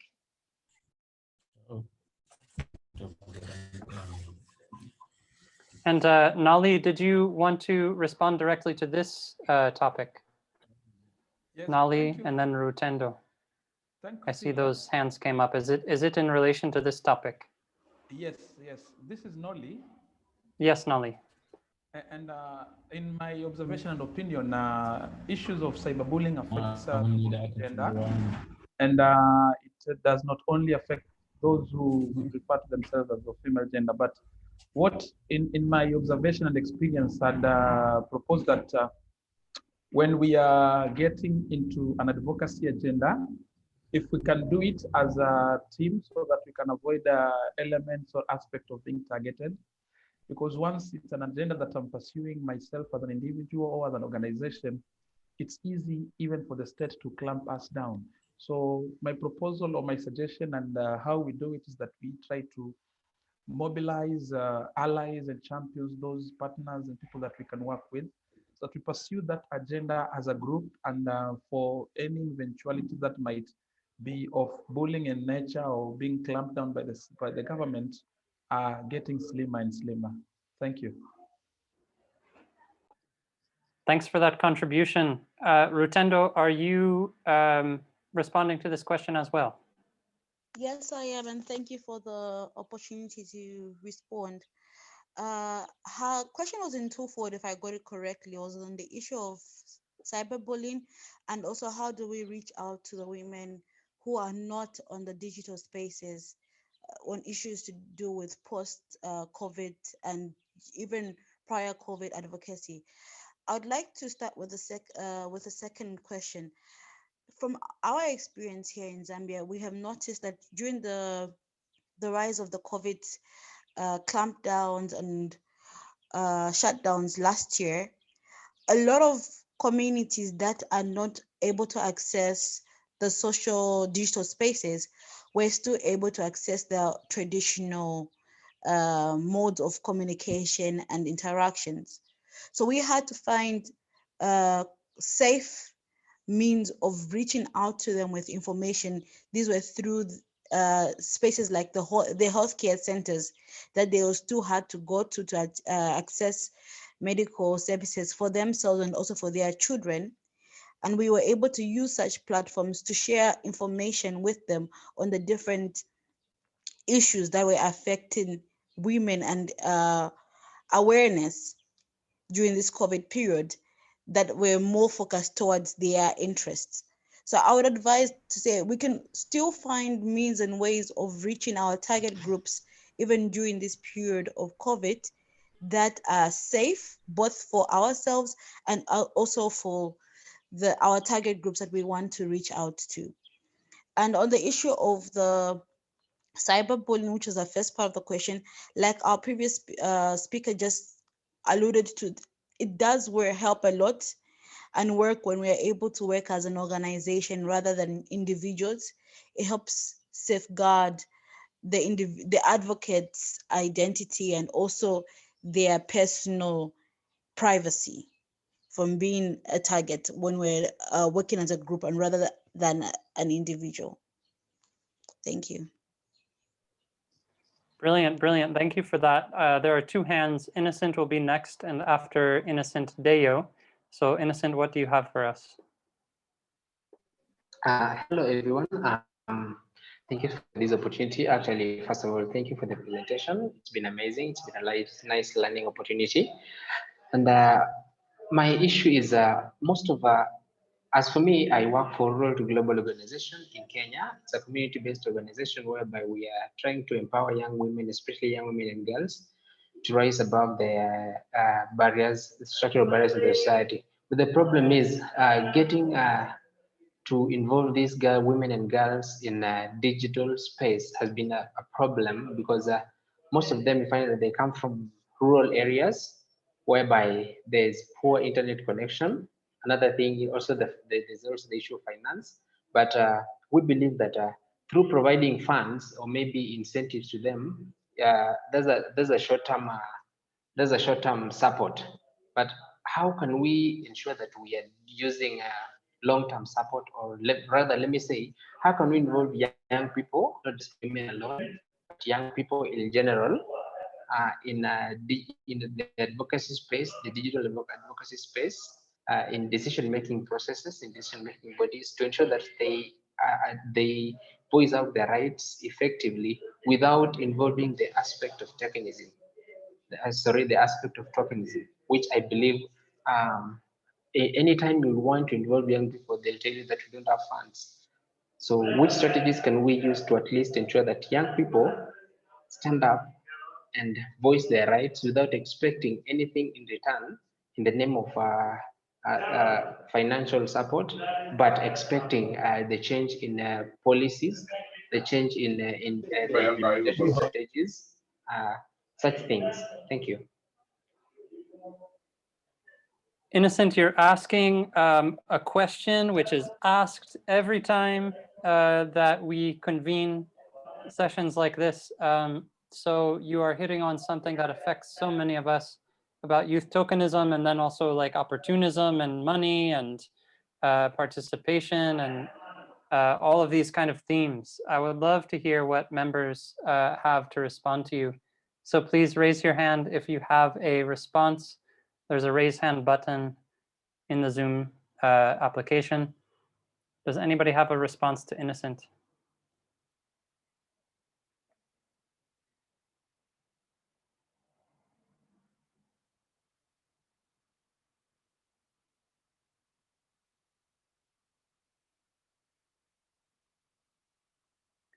Well, Innocent, I don't see any hands, but I have my own feelings. I'm happy to talk with you directly about it. But you know, just for the general discussion, I would say that one thing is to find those people who are already in motion and aligned with your goals, those people who are already struggling, already fighting for your same cause without being paid for it. Regarding, you know, youth tokenization, that's a huge problem. And, you know, we're not going to break it down and solve it, you know, within this small time together. But I certainly wish you well in that fight. Deo, you had your hand up and then it went down. Do you still have something for us? Yes. Please. Good day, everyone. Yes, we can Hello. hear you. Can you hear me? Please go ahead. Yeah, good day, everyone. Yes, my name is Dio Adeleye from Lagos, Nigeria. And first, I want to appreciate you for the lecture. I really gained a lot, though I joined a little bit late. And my question is talking about advocacy and activism. What is the best and issue? Is it, do we always use advocacy or activism, or in some cases, can we work with both advocacy, then go for the activism? I don't know. I just want the house to say something about that. Thank you very much. Thank you for that, for posing that. Do we have any folks in the room that would like to respond? Innocent, do you have a response to this particular topic? I would say, in respect to that question, with the experience I have with advocacy, I believe we usually say we have two. It's either advocacy and or if it's not advocacy, then it should be activism. So activism is just another way of advocacy, although it's more of a violent one, and it's more of an urgent thing. It's short term. Like if you want maybe the governor to realize that people somewhere are suffering, then you'll use activism. If you want it to happen, and then you find that people are doing it on the road, going on the road, maybe having a campaign on the road. But with advocacy, it's a process that you might find that you won't be able to achieve the target objective or the target goal after maybe the next 1 month or the next 1 year. With advocacy, it takes a long time. But with the activism, it's a short-term thing. And then activism mostly comes in when advocacy has failed. And then that's where you find maybe somebody is asking you the question. There's this terminology, I've just forgotten it, but I'll raise it back if it comes back to my mind. But what I believe, what I was saying is, according to my understanding, advocacy is an organized way of activism, and activism is the violent way of doing advocacy. That's my understanding of both terms. So if you're that person who wants something to be done and you want to make so much noise, irrelevant noise, then that's activism. Although sometimes activism helps to get the attention of the right people, and then you find that an issue has been addressed well. But with advocacy, you find that advocacy involves things like maybe policy influencing, because it's more of a long-term thing. You'll sit down with the policy makers, the policy influencers, talk to them, have discussions, reach a consensus. But with activism, it's this is what we want, and we're not going to settle down unless we get this what we want. So that's my answer for that. But I would urge you, if you're doing, maybe if you want to raise an issue, it's better to do it through advocacy, because with advocacy, as much as I understand, it doesn't have a defined mode of doing it. Everything has its own different approach. For example, if it's teenage pregnancy, you find that it has a different approach. If you're addressing something like water and sanitation, you find that you use a different approach, because the people you're targeting are obviously not the same. So with advocacy, it's a better approach. So in the field of resistance studies, the terms advocacy and activism are almost always considered nonviolent. But, you know, we all have different contexts and different ways that we use language. And I think it really comes down to, as they say, the devil's in the details. I'm sure there are many thoughts on this controversial discussion, but I'm only going to give the floor to the first two who raised their hands and have not spoken yet. That's MM and then Susan. And after these two folks speak, we will give the floor to Judy. Yes, MM. Oh, okay. Good evening or good afternoon, everyone. Yes, we can hear you. Hello. Hello. Yes, please. Okay, good afternoon, everyone. Okay, just like, let me just say, just like he said, I don't think the two should go together, and these are my view. Because one, there are things you need to look out for. Who are the target audience you want to give the advocacy or the activism to? Who are the one listening? So you need to study your political environment, your economical environment to see which work better. Is it the advocacy that is going to work on the issue you want, or it is activism? For example, the lockdown gave us a shock across the globe. Here in Nigeria, it gives a shock to an extent that we don't need advocacy any longer. We need activism. Young people need to go out on the street to tell government they are not happy with how governance is. And government have to respond immediately. Why? Young people have been doing advocacy on different policy for a number of years. There was no results.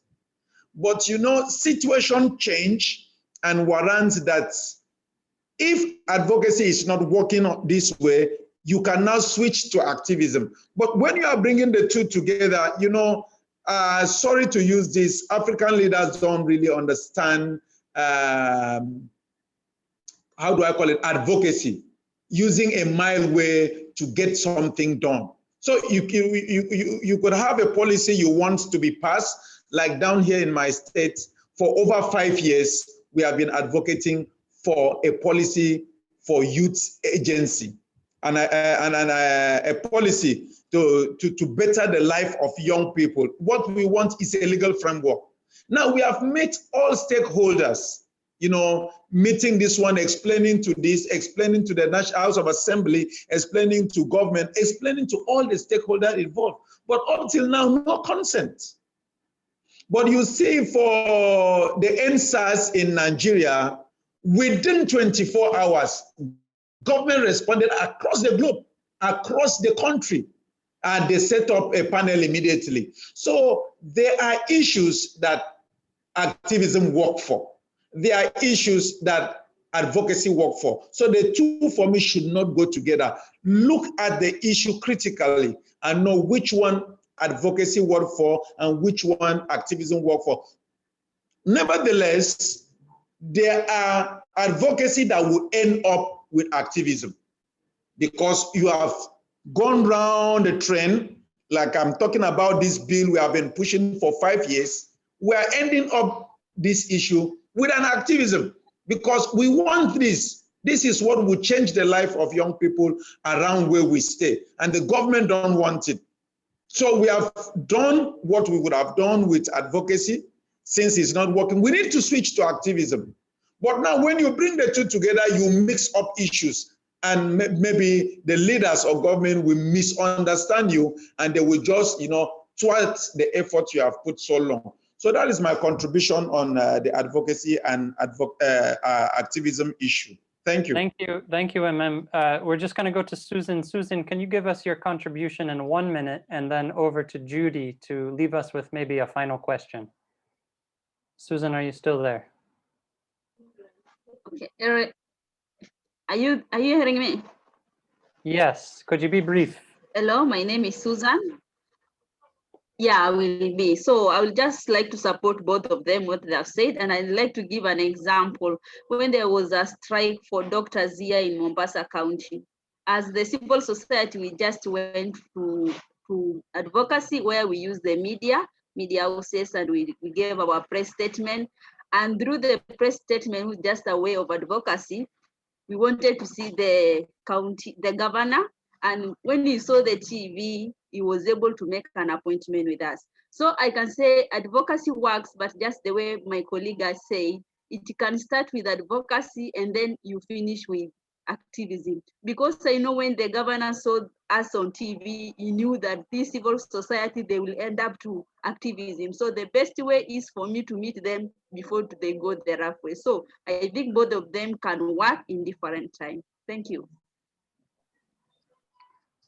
Thank you, Susan. That's excellent. Thanks for keeping it brief. And Judy, do you have any final thing to leave us with?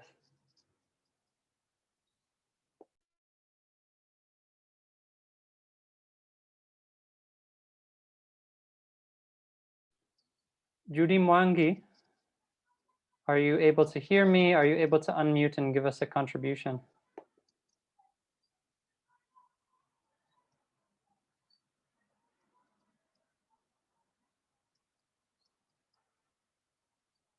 I think in lieu of hearing Judy, we need to wrap up. I'll just say that have a look in light of this discussion regarding advocacy and activism. Have a look at this models of transformation that we discussed today. So when it sounds to me, the way that the word activism is being used in this conversation is about ruptural change. Within ruptural change, there are over 300 well-researched nonviolent tactics. There are also some violent tactics, yes, that have succeeded and failed to engender the change that we want. So please have a look at these slides when you get the email again, and consider them. And then, just recognizing that there's not only one way to do advocacy, there's not only one way to do activism, there are many ways. And it's more about the devil that's in the details, What's going to help us achieve our goal? What's going to take us from point A to point B instead of point A to point C, where we don't want to go? So a very, very rich and wealthy discussion. Thank you so much to all of you who participated through contributing, through listening, through the chat box. There are many great comments on this topic and others in the chat box. Thank you for staying, those of you who stayed to join us for this open space. We do have to wrap up. I'm sorry to say that, but join us again next week, of course. And can I give it to Irene to close us? Thank you all very much. This was a very interesting and engaging conversation. We would have loved to have more sessions like this. But as I said, the Advocacy Accelerator does provide this particular space for us to share our experiences and learn from each other on the practice of advocacy. So we look forward to seeing you next week for the second session on digital advocacy. We'll send you the registration link if you haven't registered for the second conversation. I think it will be a good way to continue from where we've left today. It's a 3-part series, so we look forward to seeing all of you there. Other than that, we really appreciate your time and we respect your time, and therefore I'd like to wish everyone from where you are a good evening or a good afternoon. Keep safe, and we'll see you next week. Thank you.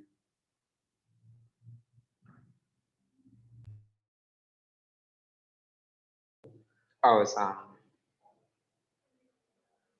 La la la la la la la.